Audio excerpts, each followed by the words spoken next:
오늘 말씀의 제목이 건강하게 살자인데, 모든 사람, 이 땅에 사는 지구 위에 있는 모든 사람의 똑같은 아마 수건이자 여문일 겁니다. 그래서 사람들이 그런 말을 해요. 돈을 잃어버리게 되면 조금 잃은 것이고, 건강을 잃게 되면 모든 걸 다 잃어버린 것이다. 그런 말을 하거든요. 건강하게 살아야 되는데, 하나님이 어떻게 이 세상의 생물체를 건강하게 하시는가? 하나님의 뜻은 건강하게 사는 것이 하나님의 뜻이고, 하나님의 역사하시는 하나님의 질서와 섭리의 방법은 건강하게 살도록 그 질서를 만들어 놓으시고 그렇게 섭리를 하고 계셔요. 그럼 우리가 건강하지 못한 것은 무엇 때문에 그런가? 하나님의 질서에서 벗어나거나 하나님의 섭리에 순응해서 따르지 못할 때 건강하게 살지 못하는 것이죠. 간단하게 우리가 생각해 보면은요, 금방 알 수 있는 것이 있어요. 나무를 보세요.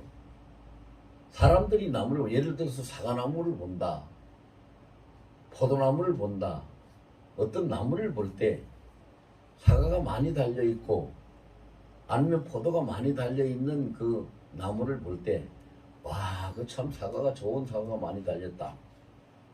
포도 알에 아주 굵직굵직한 게 아주 많이 포도송이가 많이 달려있구나. 이렇게 보고 느끼는 그것을 말을 합니다. 근데 이제 그것이 좋은 열매가 많이 달리려면은 제일 먼저 그 나무에 무엇이 좋아야 합니까? 뿌리가 좋아야 됩니다. 뿌리가 병이 들고 뿌리가 썩고 뿌리가 건강하지 못하면 좋은 나무가 살아갈 수가 없습니다. 좋은 나무가 될 수 없어요. 그래서 여러분들 그 집에서 꽃을 이렇게 분재나 꽃을 키워 보시는 분들은 금방 그런 것을 알 수 있어요. 많이 체험해 보셨을 거예요. 때가 지나도 분갈이를 해주지 아니하고 뿌리를 손질해 주지 아니하면 뿌리가 속에서 엉켜서 썩어서 결국은 그 나무가 살지 못하고 시들시들 하다가 죽어버려요. 뿌리가 튼튼해야 돼요. 뿌리가 튼튼해야, 건강해야 건강한 나무가 되고, 건강한 나무가 돼야 좋은 열매를 맺는 거예요. 근데 사람들이 생각하는 것은 열매만 봐요. 열매만 본다고요. 그래서 오늘 우리가 요한 3서 1장 2절 말씀도 똑같은 원리의 말씀이에요. 내 사랑하는 자야 이렇게 부르고 계시는데, 사랑하는 자야라고 하나님이 우리를 그렇게 부르고 계시는 이유는 뭐냐? 하나님이 우리를 사랑하시고 우리는 하나님의 사랑을 받는 자이기 때문에 그래요. 요한복음 3장 16절에 하나님이 그랬어요. 세상을 이처럼 사랑하사 독생자를 주셨으니 이는 저를 믿는 자마다 멸망하지 않고 영생을 얻게 하려 함이니라.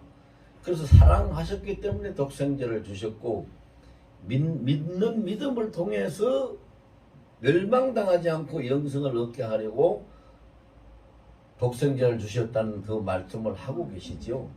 거기에 보면 하나님이 우리가 어떻게 건강하게 잘 살아야 되는지 하는 하나님의 질서 원리가 다 담겨 있어요.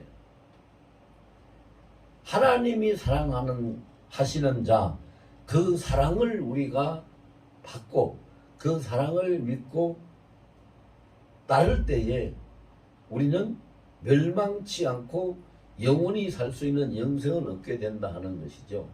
그래서 오늘 보면 그렇게 해서 사랑하는 자야 라고 부르시고 난 다음에 첫 번째 하신 말씀이 내 영혼이 잘됨 같이 영혼이 잘 돼야 된다.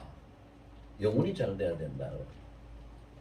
영혼이 잘 돼야 범사가 잘 되고, 범사가 잘 돼야 강건해질 수 있다. 근데 이제 우리는 여기 말씀을 보고 사랑하는 자의 내 영혼이 잘됨 같이 범사가 잘 되고 강건하기를 내가 강구하노라. 강건하기를 내가 강구하노라. 요 부분만 가지고 하나님이 우리를 건강하게 바라고 건강하게 되기를 원하십니다 라고 얘기하면 안 돼요. 그 앞에 그것도 다 봐야 되죠. 영혼이 잘 돼서 잘된 영혼으로 인해서 범사가 잘 되고 그걸 통해서 건강하기를 내가 간구한다 바란다 그런 얘기예요. 그러면 영혼은 우리 인생의 뿌리와 나무 뿌리와 같은 것이죠. 그러면 영혼이 잘 돼야지 뿌리가 건강해야 좋은 나무가 되듯이 영혼이 잘 돼야지 우리의 일상의 삶이 잘 돼요. 일상의 삶이 잘 돼야 스트레스 안 받고 일이 잘 풀리고 마음 속 안 썩이면 자연적으로 건강하게 돼요. 건강하게 되지 않을 이유가 없어요. 그러면 이것이 어떻게 해서 우리가 영혼이 잘 돼야 되느냐? 자, 이 3단계를 우리가 나누어서 생각을 해봐야 되는데요. 사람이 몸도 육신도 건강하려면은 세 가지 운동을 잘 해야 돼요. 세 가지 운동을 잘 해야 되는데 첫째 운동이 뭐냐? 숨쉬기 운동, 호흡 운동을 잘 해야 돼요. 여러분 호흡 운동이 얼만큼 중요한지를 아는 사람들이 그렇게 많지가 않아요. 근데 호흡 운동이 굉장히 중요합니다. 그래서 호흡 운동만 잘해도 쉽게 얘기해서 숨쉬기 운동만 잘해도 온 몸이 내장이 건강하게 살 수 있다 하는 말을 전문가들은 그런 얘기를 합니다. 그 말이 또 틀리잖아요. 맞아요.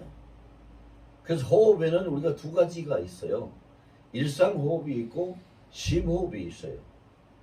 그래 영적인 것도 똑같은데 우리가 영적인 문제에서 호흡은 뭡니까? 호흡은 기도를 가지고 영적인 호흡이라 이렇게 말들을 해요. 기도가 영적인 호흡이다. 그러면은 영혼이 잘 되려면은 호흡 운동을 잘해야 되는데 무슨 운동 잘해야 돼요? 기도 운동을 잘해야 되는 거예요. 기도가 영혼의 호흡이니까. 그러면 호흡은 두 가지가 있다 그랬어요. 일상호흡이 있고 심호흡이 있다 그랬어요. 기도도 두 가지가 있어요. 일상적인 기도가 있고 심호흡과 똑같은 그런 특별한 기도가 있어요. 그러면 일상적인 기도라는 건 뭐냐? 빌립보서 4장 6절 말씀에 하나님 우리에게 일상 기도를 가르쳐 주시고 계세요. 너희는 아무것도 염려하지 말고 너희가 구할 것을 오직 기도와 간구로 너희 하나님 앞에 감사함으로 모든 것을 다 아뢰라 이렇게 말씀. 감사한 것을 모든 것을 아뢰라고 하는 것이 그게 일상호흡이요. 무엇이든지 모든 것은 예외가 없잖아요. 무엇이든지 하나님 앞에 아뢰는 거예요. 하나님 앞에 아뢰는 거. 그걸 어떻게 아뢰요? 감사함으로 아뢰요. 왜 감사함으로 아뢰까요? 왜 무엇 때문에 감사할까요? 하나님 앞에 보고만 하면은 하나님 앞에 말씀만 드리면 하나님이 다 들어주시고 받아주시고 응답도 해주시고 다 해주시니까 감사함으로 아뢰는 거죠. 그래서 숨 못 쉬면 사람이 죽으니까 숨을 멈추지 마라 하는 그 성경의 말씀은 데살로니가전서 5장 17절이에요. 쉬지 말고 기도하라. 영혼의 호흡이 기도니까 멈추면 안 돼요. 쉬지 말고 기도하라. 그럼 쉬지 말고 기도하라는 건 목사님 어떻게 사람이 아무 일도 안 하고 계속 기도만 합니까? 그 뜻은 아니에요. 지금 제가 설교하고 있지만 설교하고 있는 중에도 지금 숨을 쉬면서 설교하고 있죠. 숨 안 쉬고 설교하는 거 아니죠. 그래서 이렇게 생활 속에서 말하면서 밥 먹으면서 일하면서 뭐 하면서 하는 이 호흡 이것이 일상기도. 아까 제가 말씀드린 빌립보서 4장 6절 말씀의 그 기도가 바로 일상기도예요. 모든 걸 하나님 앞에 아뢰고 이야기하면 돼요. 모든 걸. 오늘 우리가 예배를 드려야 되는데 모든 사람들이 다 똑같이 건강하기를 원하고 건강하기를 원하지 않는 사람은 하나도 없는데 오전에 나왔던 사람들한테 오늘 오후에 오면은 그 건강의 비법을 하나님 알려주시니까 오전에 오신 분들 오후에 예배에 다 참석하라고 했는데 하나님 오전에 오신 분들이 오후에 예배 참석 안 했네요. 이런 것도 자꾸 얘기를 하는 거예요. 얘기를 하는 거예요. 그때 어떤 분들이 또 그래 저한테 아 목사님 제가요 기도를 요즘 좀 해야 되는데요 기도해야 되는 거 알거든요. 그런데 기도를 하려 해도 기도가 안 돼요. 목사님 기도가 안 되니까 어떻게 해야 되죠? 어떻게 하면 기도를 할 수 있나요? 그 제가 뭐라고 대답해야 돼요? 그분한테 그래 어떤 권사님이 나한테 그러고 그랬어요. 그래서 내가 그랬어요. 권사님 내가 요새 기도를 해야 되는데 기도가 안 되고 그래서 어떻게 해야 되지? 어떻게 해야지 기도를 할 수 있나요? 라를 그런 것을 이 정바울 목사한테다가 묻고 얘기하지 말고 하나님 앞에 얘기를 하고 물으세요. 모든 것을 아뢰라고 하신 하나님이 그 기회를 주시고 하나님이 약속의 말씀을 주신 것이 있는데 왜 사람한테 얘기를 합니까? 하나님 앞에 얘기해야지요. 모든 것이라는 것은 바로 그런 것입니다. 여러분들 마음이 상하면 내가 뭐 때문에 지금 마음이 상하는데 내 안에 계시는 예수님 마음 상하게 해서 죄송하네요. 그런데 내가 이거 마음 안 상해야 되는데 이게 금방 이렇게 풀리지 않으니 어떻게 하겠어요? 예수님이 내 마음을 만져주셔서 금방 이 다 풀리고 상하지 않았으면 좋겠어요. 또 저 사람이 나한테 무슨 얘기를 하는데 참 섭섭한 얘기를 하네요. 모든 것을 다 얘기하고 안 하면 돼. 그게 일상의 기도예요. 일상의 기도. 일상인 호흡. 심호흡은 그거하고 틀려요. 심호흡은요, 사람들이 일상 호흡을 가지고 건강 유지를 하려고는 안 해요. 물론 심호흡을 통해서 건강 유지를 하는데요. 심호흡법은 건강하기 위해서 심호흡을 하거든요. 심호흡법은 이제 3, 4, 6 이렇게 그 규칙을 정해가지고 하죠. 3, 4, 6이라는 건 뭐냐 하면요. 코로 3초 동안 숨을 크게 들어 쉬어요. 3초 동안 크게 코로 입이 아니고 코로 숨을 들이쉬고 4는 4초 동안 멈춰요. 6은 6초 동안 입으로 길게 6초 동안 내뿜어요.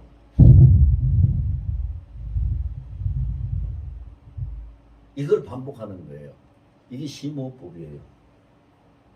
이것이 우리 몸속에 있는 오장육부를 깨우고 튼튼하게 만드는 비결이에요.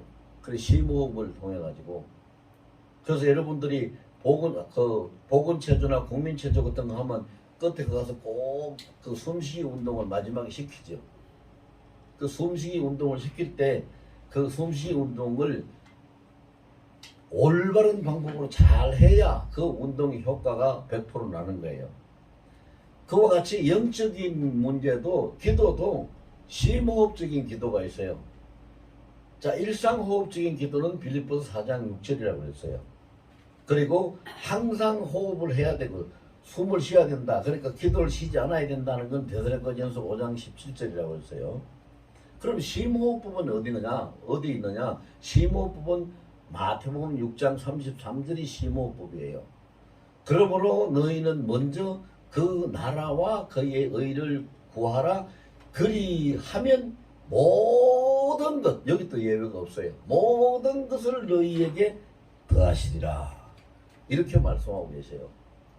그럼 그 심호흡법이 왜 그 마태복음 6장 33절이 심호흡법의 기도냐 하면은요, 먼저 그의 나라와 그의 의를 구하라. 자, 심호흡 아까 제가 설명해 줬어요. 3, 4, 6으로 코로 3초 동안 먼저 숨을 깊게 크게 들어 마신다 그랬어요.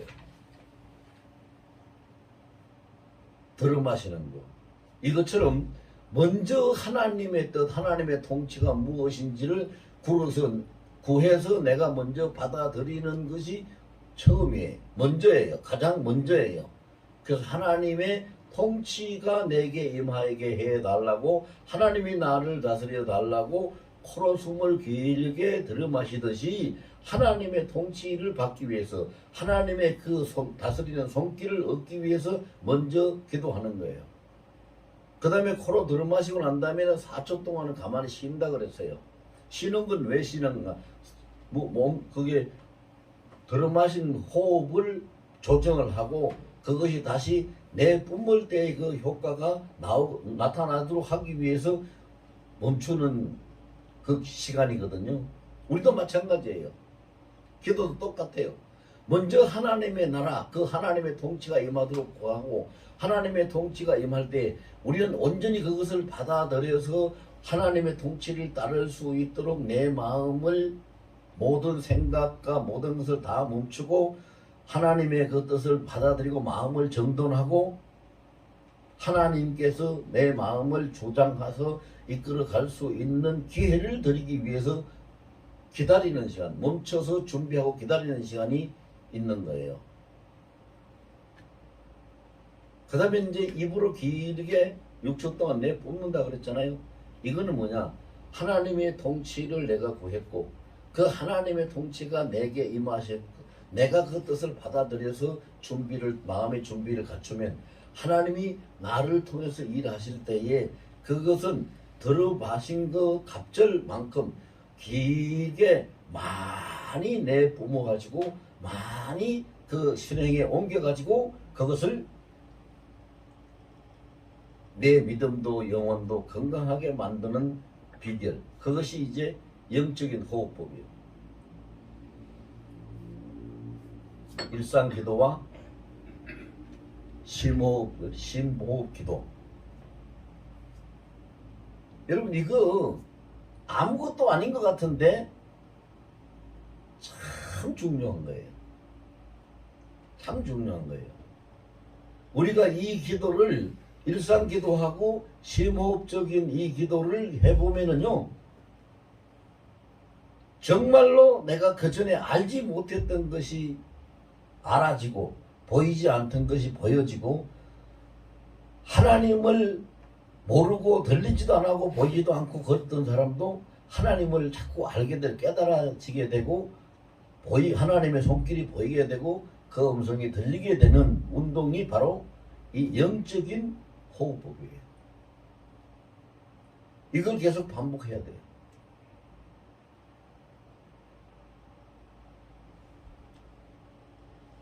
그렇게 하면 우리 영혼이 잘 돼요. 영혼이 잘 되기 위해서는 뭐예요? 영혼이 잘 되기 위해서는 여러분 영혼이라는 게 뭐냐? 자, 이걸 우리가 알아야 돼요. 어떤 사람들은요, 영과 혼을 분리해가지고 얘기를 하는 사람이 많아요. 영과 혼과 육체 이렇게 분리해서 얘기하는 사람이 많은데 그 분리하는 것이 틀렸다는 얘기는 아니고 그렇게 분리하면 굉장히 손해를 봐요. 왜 손해를 보느냐? 제가 영혼에 대해서 조금만 이야기를 할게요. 우리 사람이 혼을 가지고 있어요. 혼을 가지고 있는데 나에게 있는 이 혼에 성령이 주인이 되시면 영혼이 돼요. 잘 새겨서 들으세요. 또 사람의 눈도 다 가지고 있어요. 내 눈을 가지고 내가 보면은 내 눈인데 성령이 내 눈을 통해서 보시고 사용하시면 영안이 돼요. 또 사람들이 귀를 가지고 있는데 이 귀를 가지고 내가 듣고 싶은 대로 들으면은 내 귀가 되는데 성령께서 내 귀를 사용하셔서 듣게 하시면 하나님의 음성을 듣는 영이가 돼요. 말하는 입을 가지고 있는데 내가 하고 싶은 내 말을 하게 되면은 내 입이 되지만 내 말이 되지만 성령께서 내 입술을 사용해서 말씀을 하시면은 영어가 돼요. 글을 쓰는 손이 있는데 내가 쓰고 싶은 것을 쓰면은 그게 나의 글씨가 되지만 성령께서 내 손을 움직여서 글씨를 쓰시면 영서가 돼요. 이런 얘기 많이 들어보셨을 거예요, 여러분들.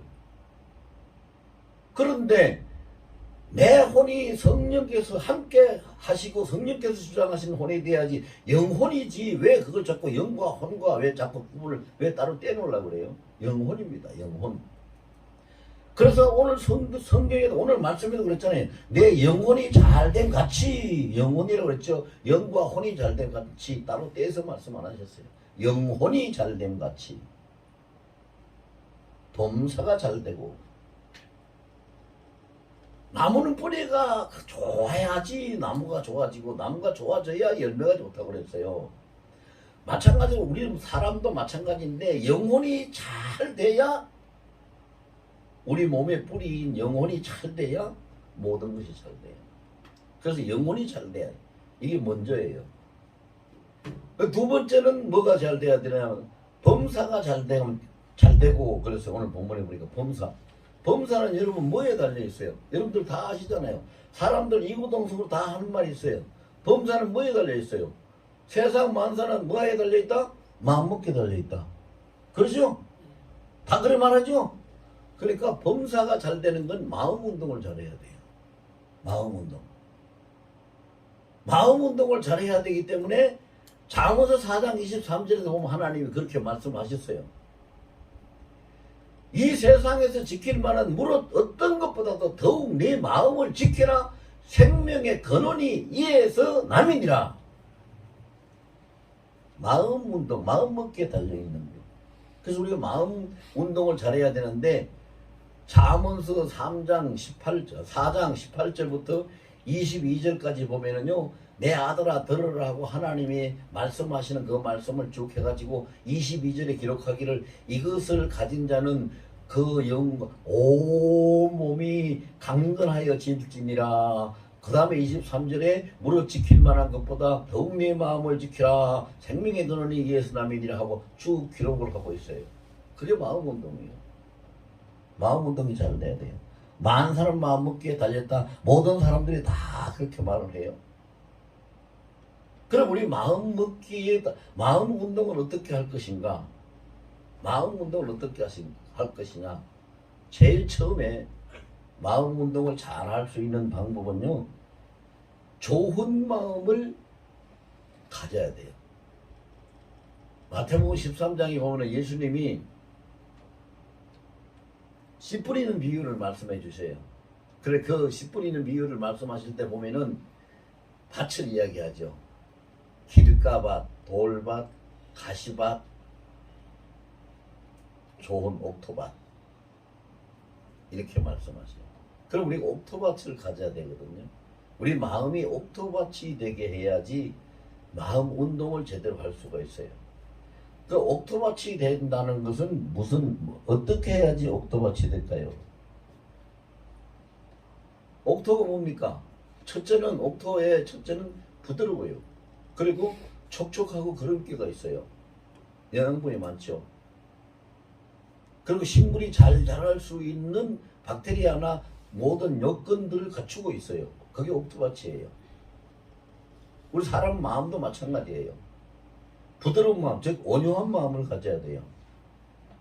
그래서 빌립보서 2장 5절에 보면은 너희 안에 이 마음을 품으라 곧 그리스도 예수의 마음이니라고 말씀하고 있어요. 그래서 그것을 충족시킬 수 있는 것이 예수님 마음인데, 한마디로 이야기하면 예수님 마음을 품으라 그거고, 예수님 마음을 품으라는 것을 나누어서 이야기하면 자, 온유하고 촉촉한 거 뭐예요? 사랑하고, 박테리아나 좋은 여건을 갖추고 있는 건 뭐예요? 화평하고. 온유와 사랑과 화평하는 마음을 가지고 있는 사람은 그 마음밭이 가장 좋은 옥토밭이 돼요. 가장 좋은 옥토밭. 근데 가장 좋은 옥토밭이 되는데, 이 옥토밭이 돼도 이 밭을요, 여러분 1년 농사 짓고 그 다음에 몇 년 동안 밭을 갈지도 않고 묵혀두면은 그게 될까요? 안 될까요? 안 되죠. 묵혀두면 안 돼요. 묵은 땅이 돼요. 묵은 땅에는 안 되거든요. 농작물이 안 돼요. 그럴 때 밭을 자꾸 갈아서 관리를 해줘야 되는 거예요. 그래서 우리가 마음이 옥토밭을 가지는 마음을 가지고 그걸 가지고 난 다음에 관리를 해줘야 되는데, 그 관리하는 방법이 뭐예요? 그 관리하는 방법이 오래 참고 자비 입었고 양선하는 거가 관리하는 방법이에요. 세상에서 오래 참지 아니하면은요, 부부간에도 같이 못 삽니다, 여러분. 부부간에도 같이 참기 때문에 사는 거예요. 가족간에도 같이 참기 때문에 한 가족이 되는 거죠. 참지 못하고 화나는 대로 하고 자기 성질대로 하면 어떻게 같이 살겠어요? 오래 참아야 되고. 자비라는 건 뭐예요? 불쌍히 여겨주고 긍의를 베풀어야 되고, 양선이라는 건 뭐예요? 나보다 먼저 상대방에게 기회를 주고 내 기득권을 주장하지 않고 양보해주고, 그게 양선이잖아요.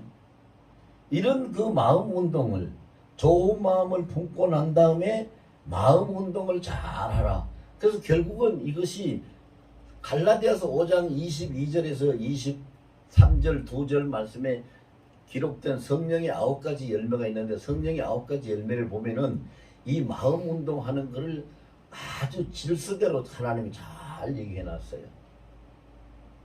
그 순서도 그대로 얘기해 볼게요. 갈라디아서 5장 22절과 23절에 성령의 9가지 열매를 보면 처음에 사랑과 희락과 화평 이랬어요. 그럼 사랑과 희락과 화평은 누구하고 관계에서의 마음 운동이냐 하면 하나님하고의 관계에서의 마음 운동이에요. 하나님은 사랑이시고 예수님은 죄 때문에 우리가 하나님과 원수가 되었었는데 우리의 화목의 제물이 되셔서 그 다음에 항상 기뻐하는 것이 하나님의 뜻인데 우리가 기뻐하지 못하고 사니까 천국의 기쁨을 우리에게 주시니, 그래서 사랑과 희락과 화평은 하나님 앞에 하나님하고 나하고 사이에서 맺어야 될 열매가, 성령의 열매가 첫 번째가 그건데요. 이것을 가지고 자기 마음 운동, 하나님하고 관계에서 마음 운동을 해요. 두 번째, 오래 참음과 자비와 양선은 인간관계에서의 마음 운동이에요. 인간관계에서 오래 참지 못하면 인간관계가 안 되고, 자비를 베풀지 못하면 인간관계가 존재할 수가 없고, 양선, 양보하지 않으면 인간관계 다 깨져요. 암만 친하게 좋은 사이라도 다 깨져요. 그러니까 이것이 지켜져야 그 마음이 범사가 잘 되는 마음 운동이 잘 될 수 있는, 이것이 대인관계의 마음 운동이 오래 참고 자비와 양선이. 그 다음에 세 번째는 이제 온유와 충성과 절제지요. 온유와 충성과 절제는 이게 자기 자신 관리, 자기 관리. 자, 온유라는 건 뭐예요? 온유라는 거는 지금까지 내가 해야 되는 모든 일들에 길들여지는 상태가 온유예요. 온유라는 원어의 뜻은 야생마, 밖에서 뛰어노는 야생마를 붙들어다가 잘 길을 들여가지고 그 길들인 사람이 그걸 장군이 전쟁터에 그 말을 타고 나가서 전쟁을 이기고 돌아올 수 있도록 길들여준 준마가 되는 그 상태를 보고 온유하다 라고 얘기를 해요. 말 원래 뜻이. 그러니까 온유라는 것은 마음이 그냥 부드럽다 해서 끝나는 것이 아니라 길들여지는 거예요. 충성이라는 건 뭐가 충성이에요? 충성이라는 것은 자기 몫에 모든 것을 철저하게 책임을 다하고 자기 질서를 잘 지키고 모든 것을 다 맞춰서 나갈 수 있는 것이 충성이죠. 사람들이 생각하면은 충성 그러면은 뭐 대단한 거 생각하죠. 아, 이거 뭐 어디 가서 뭐 군인이 충성하려면 나라를 위해서 전사를 해야 되고, 또 뭐 예수 믿는 목사가 충성하려면 가서 복음 전하다가 순교를 해야 되고, 그거 아니에요. 그거 아니에요. 아주 하나님의 충성은 얼만큼 우리가 쉽게 알 수 있도록 이해할 수 있도록 해놨냐 하면은요, 사과나무가 뭐가 달리면 충성하는 거예요? 사과나무는 사과 달리면 충성하는 거죠. 맞지요? 네. 장미꽃은 뭐 하면 충성해요? 장미꽃 아름다운 장미꽃 피우면 충성하죠. 그렇죠. 그러면 밭에 요새 우리가 쌈으로 잘 먹는 상추는 뭐 하면 충성하는 거예요? 꽃 피워야 돼요? 열매 달려야 돼요? 아니면 이파리 키워야 돼요? 이파리 키워. 자기 몫으로 하나님이 각자 주신 몫이 있는데 각자 주신 몫을 감당하는 그게 충성이에요. 저 멀리 있는 거 대단한 것을 충성이라고 생각하면 안 돼요. 과일나무는 과일을 잘 달리면 충성하는 거고, 꽃나무는 꽃 잘 피우면 충성하는 거고, 야채는 야채 잘 자기 몸을 잘 키우면 충성하는 거지요. 사람도 마찬가지예요. 사람도 하나님을 경외하는 자가 시편 128편 보면 그래요. 하나님을 경외하는 자가 형통하다 그랬어요. 또 하나님을 경외하는 게 뭐예요? 하나님을 하나님답게 예배 잘하고 하나님 뜻을 잘 구해서 따르고 하나님을 두려워할 줄 아는 자가 하나님을 경외하는 자예요. 그냥 그렇게 하는 것이 그게 충성이에요. 그 다음에 마지막 9번째 열매가 뭐예요? 절제잖아요. 절제는 뭐예요? 자기 하고 싶은 대로 다 하면은 세상의 질서가 유지돼요? 안 돼요? 안 되죠. 모두가 다 각자 지 하고 싶은 대로 해봐요. 그래서 지금 시대는 그래요. 그래서 이 시대가 지금 종말이 완전히 말세가 된 거예요. 지금 시대는요, 좀 전문 용어긴 합니다만은, 지금 시대는 무슨 시대냐? 포스트 모던 시대예요. 포스트 모던 시대라는 것은요, 절대적인 정의가 없어요. 예를 들어볼까요? 엊그저께 그 대구에서 엄청난 일이 일어났죠. 왜 일어났어요? 퀴어 축제 한다고, 동성애 주장한다고, 퀴어 축제 한다고, 그 대구 한복판 중앙광장에서 그 행사판을 만들려고 하는데, 대구시에서, 홍준표가 대구시장이잖아요. 대구시에서 안 된다! 그래가지고 허가를 안 해줬어요. 그건 안 된다. 허가를 안 해줬는데, 이 운동권에 잡혀 있는 경찰들이 나서서 시민들이 하려는 걸 왜 허가를 안 해주느냐 해가지고 시청하고 경찰청하고 싸움이 붙었어요. 이게 세상에 창피한 노래. 그런 뉴스가 밖으로 나가면 세상 사람들 대한민국 뭐라고 하겠어요. 싸움이 붙어가지고 막 난리가 난 거예요. 난리가 난 거예요. 자, 바로 그런 거. 의의가 없어요. 우리는 하나님을 아니까 성경이 절대 의고 절대 기준이고 절대 질서고 절대 법인데, 이것이 각자 사람들이 자기 하고 싶은 대로 자기가 하는 것이 옳다고 주장하는 절대 의도 없고 기준도 없는 것이 포스트 모던 시대거든요. 지금 그런 시대에 와 있어요. 그래서 심지어는 뭐라 그래요? 동성애 그거 안 된다 그러면은 왜 차별하냐고 그러잖아요. 차별을 누가 차별합니까? 그게 차별이에요? 틀린 거 틀리다고 말하는 거지. 이런 것이 뭐가 없어서 그래요? 절제가 있어야, 온유가 있어야, 충성이 있어야 그 앞에 법이 세워지는데, 자기 자신이 지켜야 될 온유와 충성과 절제를 다 파괴시켜버리고 아무것도 가지고 있지 않으니까 포스트 모던, 즉 모호성이라는 거거든요. 이게 기준이 없고 법이 없고 절대 가치가 없는 거예요. 이게 이렇게 되다 보니까요, 사람들이 세상을 무슨 세상으로 만드느냐, 디스폴러블 시대로 만들고 있어요. 그게 뭐냐면 일회용 시대예요. 이게 오늘날 교회까지 다 망치고 있어요. 오늘날 교회도요, 예배 일주일에 한 번 일회용으로 그냥 끝나요. 생활 속에, 삶 속에서 하나님과 교통하고 예배해야 되는데, 주일 예배 일회용으로 예배 끝. 먹을 것이 있든 쓸 것이 있든 입을 것이 있든 하나님 앞에 감사하고 하나님과 함께 해야 되는데, 한 달에 한 번 11조 드리면 헌금 끝. 이게 뭡니까 이게. 지금 이 시대가 이렇게 해서 종말이 온 거예요. 뭐가 다 부서졌느냐? 온유와 충성과 절제가 다 부서졌어요. 하나님하고의 관계도 다 부서졌지만은, 대인관계도 부서졌지만은, 철저하게 하나님 관계와 대인 관계를 부셔버리는 것이 어디서 시작이 됐느냐? 자기관리, 온유와 충성과 절제에서 다 부서 자기 관리가 안 되니까 하나님, 이건 대인 관계도 안 되고 하나님 관계도 안 되는 거예요. 성경의 말씀 보면은요, 기가 막히죠. 뭐 하나님이 전지전능하신 하나님이 우리에게 틀린 말씀 한마디라도 하십니까? 안 하십니다.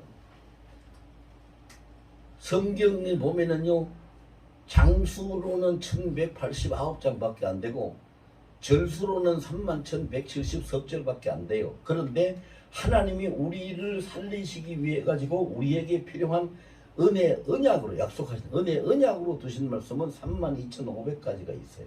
성경 속에. 그리고 1년 365일밖에 안 되는데, 내가 너희와 함께하니 너희는 절대 염려하지 말라고, 두려워 말라, 염려하지 말라는 소리가 성경에 366번이 기록되어 있어요. 하나님이 어떤 분이냐? 하나님에 대해서 너무 모르는 거지요.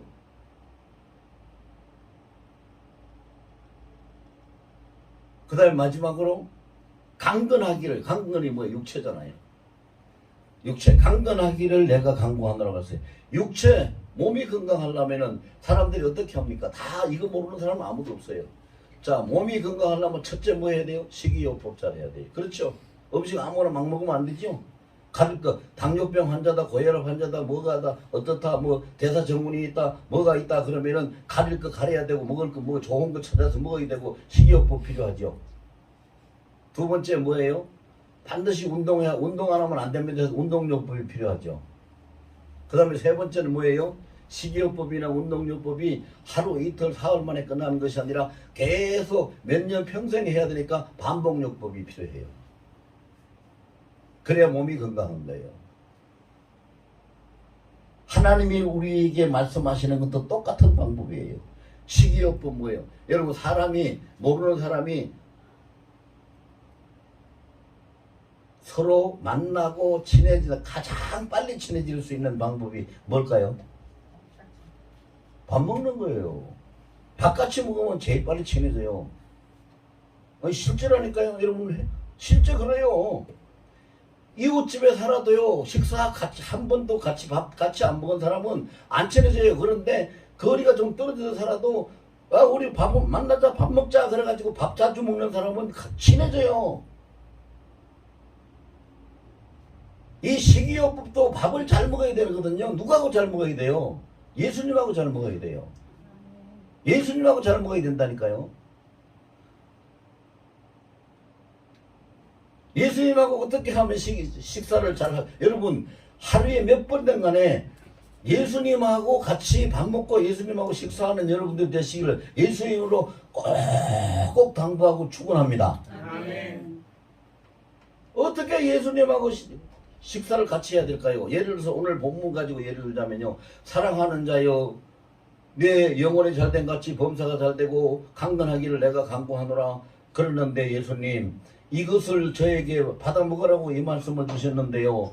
내가 정말 사랑하는 자, 예수님 앞에 사랑받는 자인지 사랑하는 자가 해당되는 건지 안 되는 건지도 잘 모르겠고요. 어떻게 하면 내 영혼이 잘 되는 건지도 모르겠고요. 그 다음에 범사가 어떻게 잘 되는지, 그 다음에 어떻게 해야지 강건하는지, 어떤 마음으로 예수님이 이 말씀을 내게 주셔서 강구한다고 하셨는지 내가 잘 모르겠어요. 제발 이것 좀 나한테 가르쳐 주시고 좀 알려주시고 이걸 내가 잘 먹고 소화할 수 있도록 이거 말씀을 가지고 계속 학생이 선생한테 질문을 하고 대화를 하듯이 말씀을 가지고 계속 질문하고 대화하고 말씀을 함께 나누면 그래서 모여서 성경 공부하는 걸 뭐 한다 그래요? 큐티 한다고 그러죠. 큐티 한다 그래요. 큐티 하는데 큐티를 누구하고 하라고요? 예수님하고 하라고요. 실제로 저는 그래요. 저는요 설교 준비를 하든 뭐 부흥회 준비를 하든 뭐 강의 준비를 하든 어디 가서 뭐 책 보고 책 사가지고 책 보고 그 자료 뽑아서 그거 강의 자료 만들고 그 설교 자료 만들고 그거 안 해요. 전 말씀을 가지고 기도해서 하나님 오늘 가서 설교해야 되는데 무슨 말씀으로 설교를 할까요? 그렇게 얘기해서 그 주시는 말씀을 주실 때까지 가르쳐 주실 때까지 말씀 달라고 기도하고 그래서 본문 말씀을 주시면은 그 말씀을 어떻게 풀어서 어떻게 나누어야 되는 건가요? 그걸 다 알려주실 때까지 해요. 그렇게 해서 주시는 말씀으로 풀어주시는 그 원고대로 전하라는 그 방법대로 전하는 거죠. 근데 이것이 반복요법은 마지막에 나옵니다만은 반복해서 하게 되면은 우리 속담이 뭐라 그래? 첫술에 배부르는 거 없다고 그러죠? 처음부터 잘 되는 건 아닌데 반복해서 하게 되면 이것이 내 체질이 되고 습관이 되면은요 그 다음에는 잘 되게 돼 있어요. 어린아이들이 밥 처음 먹을 때 잘 못 먹을까봐 엄마가 씹어서 넣어주기도 하고 물건 죽도 주기도 그렇지만은 자꾸 음식을 먹다가 이유식을 하고 음식을 자꾸 먹다가 보면 나중에 밥 잘 먹죠? 똑같은 얘기요. 우리 하나님 말씀 먹는 거 그렇게 먹어야 돼. 그래서 그렇게 하세요. 내가 성경 좀 읽고 공부 좀 해야지 그런 마음이 들거든. 예수님 나하고 밥 좀 같이 먹어요. 식사 좀 해요. 나 지금 밥 좀 예수님 말씀 좀 먹어야 되겠어요. 예수님은 100% 인격체세요. 우리가 인격적으로 주님을 대하시면 주님도 우리를 인격적으로 대해 주셔요. 사람들이 근데 그거를 다 생각을 못하고 놓쳐버리고 잊어버리고 있어요.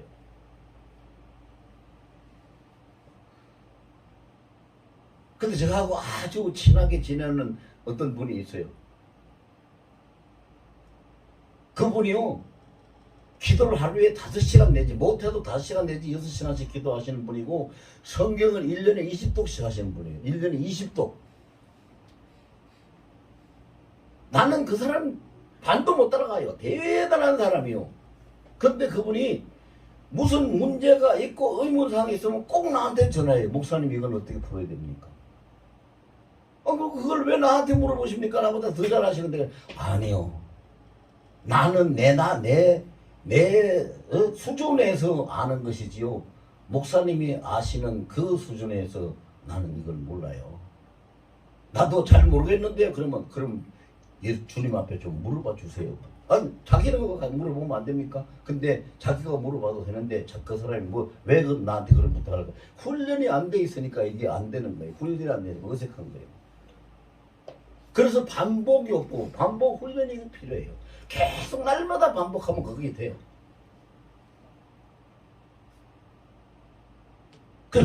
운동요법은 뭡니까? 운동요법은 말씀을 먹고 나서 잘 먹었다 배부르다 이러고 끝나면은 그냥 먹는 걸로 식이요법으로 끝나요. 그런데 먹는 게 끝나면은 그 다음에는 뭐 해야 돼요? 운동해야 되죠. 운동해야 되죠. 운동해야 돼요. 그래서 말씀을 잘 먹고 예수님하고 같이 식사를 하고 우리 예수님하고 식사하는 거는 여러분 성경 말씀만 같이 식사하지 마세요. 우리가 먹는 육신을 위해서 먹는 밥도 예수님하고 같이 식사하세요. 같이. 저는 식기도할 때 그렇게 기도해요. 주님, 오늘도 이 육체를 건강하게 하시고 힘을 주시려고 좋은 음식을 이렇게 많이 주셨네요. 이렇게 대충 이렇게 상에 차려진 걸 보면 한 5가지다 아니면 만약에 한 10가지 차려졌다 그러면은 이렇게 많이 주셨네요. 이것 하나도 빠짐없이 주님이 먼저 다 향기도 흠양하시고 맛도 흠양하시고 영양가도 흠양하시고 다 먼저 흠양하시고 다 흠양하시고 주님이 영광을 받으시고 난 다음에 그 다음에 내가 먹을 때 주님이 축복하셔서 이것이 내 속에서 영양분이 되게 하시고 치료제도 되게 하시고 에너지도 되게 하셔서 그래서 건강하게 해달라. 자, 먼저 주님께 드시라고 해서 하고 난 다음에 먹을 그것이 주님하고 음식을 같이 식사하는 방법이에요. 나는 반드시 그렇게 기도해요. 한 번도 안 빼고 그렇게 기도해요. 밥 먹을 때마다, 음식 먹을 때마다. 우유 한 잔을 마셔도 그렇게 기도해요. 왜? 같이 해. 주님하고 같이 드셔야죠. 그래야 주님 축복하시죠. 그래서 육신의 양식도 예수님하고 식사하시고 영혼의 양식인 말씀도 예수님하고 식사하시고 그러면 식사를 잘 하고 나면 필요한 건 운동이에요. 운동요법은 야고보서 2장 26절에 뭐라 그랬어요? 영혼이 없는 몸은 죽은 것처럼 행함이 없는 믿음은 죽은 믿음이라고 그랬어요. 알고만 있고 말씀만 시큼 받아 먹으면은 배만 부르고 귀만 커지고 머리만 커져서 기형아가 돼버려요. 안 돼요. 기형적인 사람이 돼요. 운동을 해야 돼요. 운동을 해서 신앙의 근육을 키워야 되죠. 신앙의 근육을 반드시 키워야 되는데 신앙의 근육은 뭐하고 비례합니까? 행하는 만큼 근육이 커져요. 신앙의 근육은 행하는 만큼 커지고 커지는 만큼 능력이 나타나요.